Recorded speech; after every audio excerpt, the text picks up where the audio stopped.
जय माता दी। मैं हूं हेमा भारती और आप देख रहे हैं मेरा चैनल माँ हेमा चैनल। तो फ्रेंड्स, एक और नए वीडियो में बहुत बहुत स्वागत है आप सबका। उम्मीद करती हूँ कि आप सब स्वस्थ होंगे, मस्त होंगे और जहां कहीं भी होंगे बहुत खुश होंगे। और हमेशा की तरह माता रानी की कृपा से मैं भी बहुत खुश हूँ। तो चलिए फ्रेंड्स, इस वीडियो में जानते हैं कि गुरुवार के दिन हमें कौन से वो 4 नियम जरूर करने चाहिए जिससे कि आपके घर में सुख, समृद्धि, धन धान्य भरा रहेगा। तो चलिए सब कुछ जानते हैं इस वीडियो में। अगर आपको मेरा वीडियो अच्छा लगे तो लाइक, शेयर, कमेंट कर दीजिएगा। मेरे चैनल में नए हैं तो चैनल को सब्सक्राइब कर दीजिएगा, बेल आइकन प्रेस कर दीजिएगा ताकि मेरे वीडियो के नए नोटिफिकेशन सबसे पहले आप तक पहुंचे। आप भी मेरे जैसे ही माता रानी के भक्त हैं तो मेरे कमेंट बॉक्स में जय माता दी लिखना ना भूलें। और चलिए अब शुरू करते हैं वीडियो। लेकिन हाँ, इससे पहले एक छोटा सा रिक्वेस्ट है, अगर मेरे वीडियो में कोई गलती हो जाए, त्रुटि हो जाए तो मुझे क्षमा कर दीजिएगा। जो अच्छा लगे उसे पकड़ लीजिएगा, जो अच्छा ना लगे उसे छोड़ दीजिएगा। और चलिए अब शुरू करते हैं वीडियो और जानते हैं कि गुरुवार के दिन हमें कौन से नियम का पालन करना चाहिए या हमें क्या कुछ करना चाहिए उस दिन, व्रत के दिन। देखिए, अगर आप व्रत करते हैं गुरुवार का तो आपको सबसे पहले सुबह सवेरे जल्दी ब्रह्म मुहूर्त में उठ जाना चाहिए और स्नान आदि करके सबसे पहले गंगा जल में हल्दी मिला करके पूरे घर में छिड़काव कर लेना चाहिए। हल्दी मिलाते इसलिए है क्योंकि विष्णु जी को पीला रंग बहुत पसंद है, तो इसलिए हम लोग हल्दी मिला करके पूरे घर में छिड़काव कर लेते हैं। तो इस तरह से देखिए आपका घर शुद्ध हो जाता है, पवित्र हो जाता है। और अब आप माता लक्ष्मी और विष्णु जी का पूजा कर सकते हैं। देखिए, अगर आप ब्रह्म मुहूर्त में नहीं भी उठे हैं तो कोई बात नहीं, सूर्योदय से पहले उठ जाना चाहिए और आपको इस तरह से पूजा का तैयारी करना चाहिए। घर पवित्र कर ले, खुद नहा धो ले और अच्छे से आपको साफ वस्त्र पहन के, पीले रंग का वस्त्र पहन के आपको पूजा में बैठना चाहिए। देखिए, इसके बाद क्या करना है आपको कि सबसे पहले एक चौकी लगा ले, उसमें पीले रंग का वस्त्र बिछा ले, आसन लगा ले और उसमें विष्णु भगवान और माता लक्ष्मी का एक तस्वीर लगा ले सुंदर सा।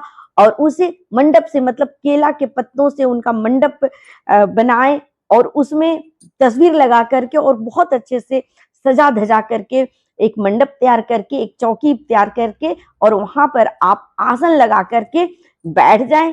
और प्रसाद में आपको हमेशा पीले रंग का होना चाहिए प्रसाद। तो आप गुड़ और चने दाल का प्रसाद इसमें लगाएंगे तो बहुत अच्छा रहेगा। या बहुत कोई जो है सो देखिए हलवा बना लेते हैं बेसन का या फिर लड्डू, इस तरह का कोई भी पीला आप प्रसाद चढ़ा सकते हैं भगवान को।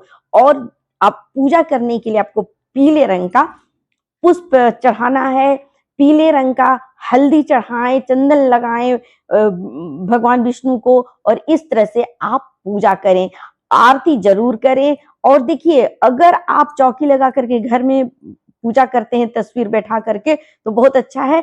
ऐसे आपको केले का जड़ में जरूर जल अर्पण करना है, जल चढ़ाना है।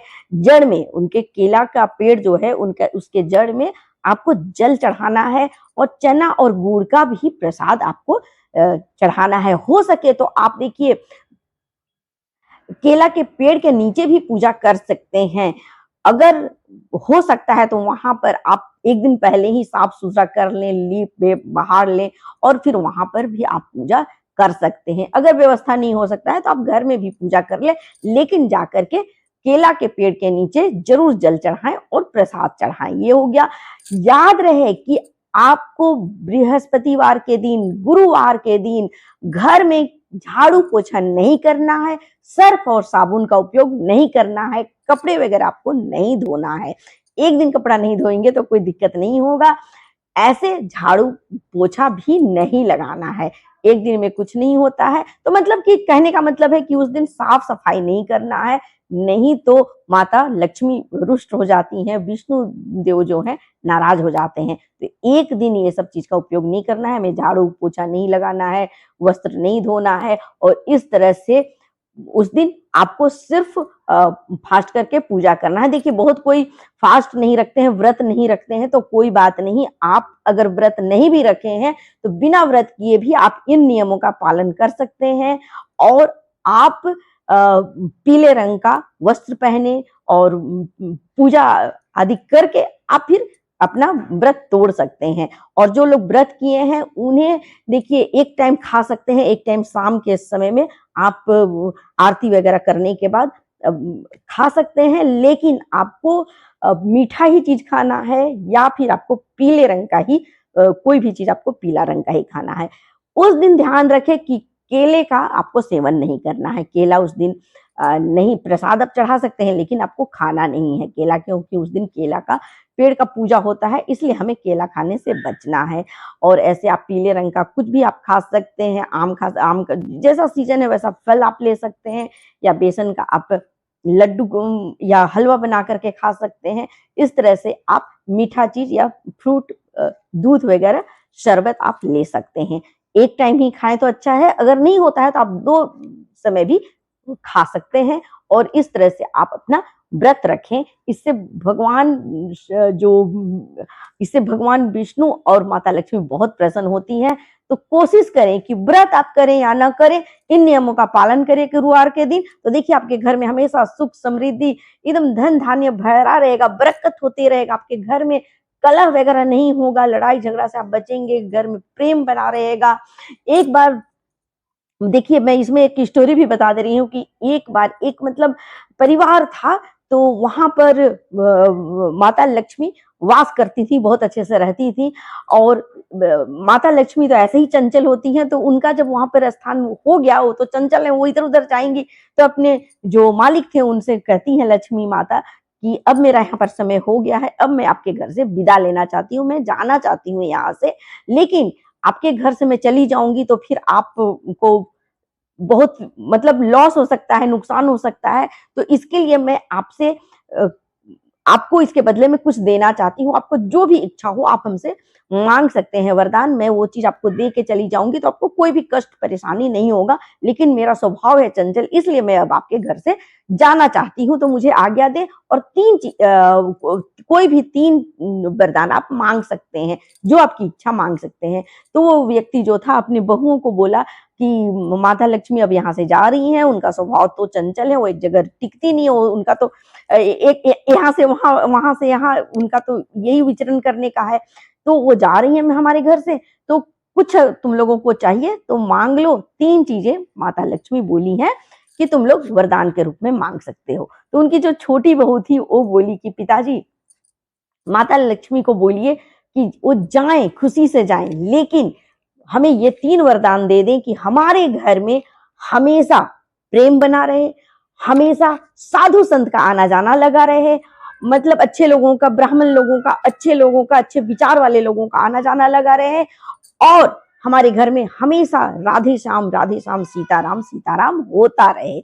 ये वरदान आप मांग लीजिए। तो वो जो उनके ससुर थे वो जाके माता लक्ष्मी से बोलते हैं कि हमारी बहुओं ने ये चीज मांगी है, तो आप ये तीनों चीज दे दीजिए। तो माता लक्ष्मी कहती हैं कि देखिए मैं तो यहाँ से जा रही हूँ, मेरा स्वभाव है जाना और मुझे जाना ही पड़ता है, लेकिन जिस तरह से आपकी बहू मांगी है कि प्रेम होना चाहिए, तो देखिए जहां प्रेम होता है वहां तो माता लक्ष्मी ऐसे ही निवास करती हैं।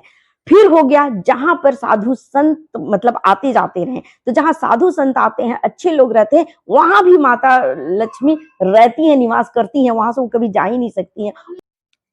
और जहां पर स्वयं राधे श्याम या सीताराम का भजन होता है, वहां तो मैं वहां से तो मैं किसी भी हालत में जा ही नहीं सकती हूँ। जहां राम सीता का नाम, वहीं तो मेरा जगह होता है, राम सीता के पास ही तो मैं वास करती हूँ। तो इस तरह से मैं अब अपना विचार बदल ली हूँ।